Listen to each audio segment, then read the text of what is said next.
Happening now in Vancouver, protesters are demonstrating outside of the Indian consulate. Today marks 2 years since former Prime Minister Justin Trudeau suggested the Indian government was involved in the murder of a Canadian citizen in British Columbia.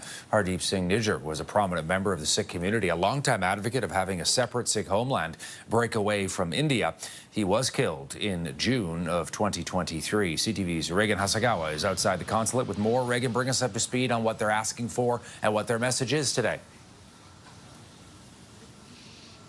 Hi, Todd. As you might be able to see behind me, there is a small group of protesters that have gathered here outside of the Indian consulate. So they've picked today because, as you mentioned, today marks 2 years since then Prime Minister Justin Trudeau stood up in Parliament and said that there were credible allegations that the Indian agents could have been involved in the death of Hardeep Singh Nijjar. He, of course, was a prominent Sikh activist in the city of Surrey. He was shot and killed outside of his Surrey Gurdwara back in June 2023. And that's really what sparked today's movement. And we know that that speech from Prime Minister Trudeau then caused a spiral into diplomatic relations between Canada and India. Diplomats were expelled, visas were put on hold, trade negotiations also halted. We know some of that has recently been smoothed over when now Prime Minister Mark Carney did meet with India's Prime Minister in the summer at the G7 summit. They were able to smooth some things over and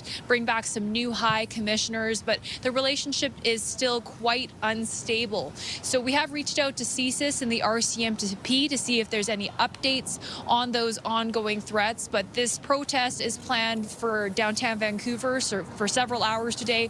If you are local to the area, traffic is expected to be disrupted between West Hastings and Cordova Street on how between 12:30 and 2:30 this afternoon, and this group really calling for more protection from Ottawa, saying they continue to face ongoing intimidation and surveillance from the Indian government. Todd. All right, CTV's Regan Hasegawa there in downtown Vancouver with the latest just outside the Indian consulate today. Great to see you as always, Regan. Thank you.